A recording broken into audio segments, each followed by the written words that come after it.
Hello and welcome to this episode of Andy's Road Trip. Please click like and subscribe if you like these videos. And today we have a very special Nissan Skyline that has been customized by a good friend of mine, Rich, from the NJDCC. Now, when I say customized, let's take a real close look at this, because this is not your average, oh, you know what, I'll hit it with a can of Rust-Oleum and shoot it down the line. No. Let's take a closer look. He begins by drilling out the posts, taking the car apart, and then stripping the paint with an average paint stripper. Rich does his paint work in a special shed in the backyard, and it's set up to be properly ventilated, and he's not exposing his family to the paint fumes, because let's face it, Rich and I both live in New Jersey, and we have our fair share of toxic waste in this state. What? Before the car was primed, Rich decided to install a sunroof. Now you're looking at the car a little more closely. Did Hot Wheels ever produce one with a sunroof? Did Nissan ever produce one with a sunroof? Of this generation? Well, guess what? This one has a sunroof, which is excellent because you can see the detailed interior much better. On to the paint process. Rich again did not just choose a can of flat, semi-gloss, eggshell, satin, black, Rust-Oleum, 2-in-1, whatever. No. He chose a specified black Ford color. The name is on the screen. He properly applies it. Nice glossy finish. As we look at the base, you can see that Rich did a fantastic job on the red. He then painted the exhaust, the intercooler at the front of the car, and then later on, the rear tail lights with the chrome around. Very nice. The wheel swap, highly detailed rims and beautiful rubber wheels. Now, this car is definitely for show. I also bought other pieces from him that have had wheel swaps for the purpose of speed, and I'm really excited about testing those.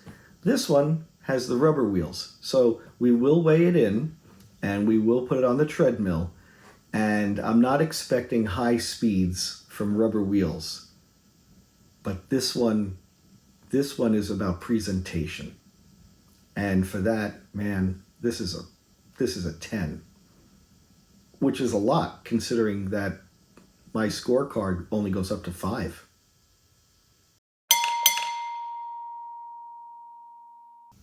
A brief history of Nissan in the United States. Ron from the NJDCC explains that when Nissan entered the United States in the late 60s and early 70s, as this model would have been had it been released here, it would have been titled as a Datsun. And that was because the Japanese were leery of how the name Nissan would be received, because the tanks during World War II did have Nissan spray painted on the side of the tanks.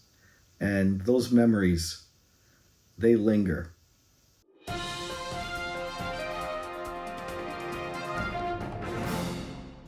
Here's our JDM modified with rubber wheels. Rubber wheels typically do not do as well as the plastic. 0.8, a little bit of alignment.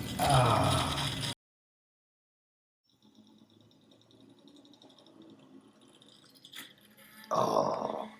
The car is completely modified. So you know what? Let's also put it to the far right because we know it bears left. Oh, come on. Oh, I'm so sorry.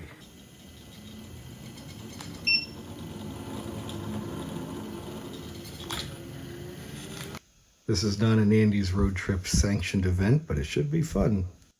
The fishing line is attached to the base of the car and then slid into this clip.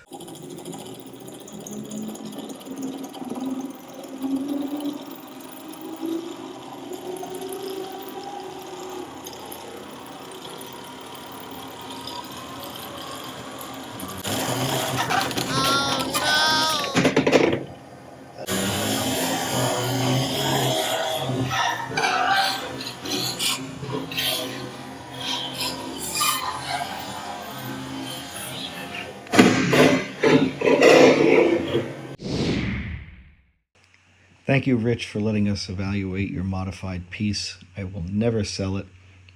I paid $10 for this, and I think it's worth between $40 and $50. It is meant for show, not performance, and for that, it's priceless.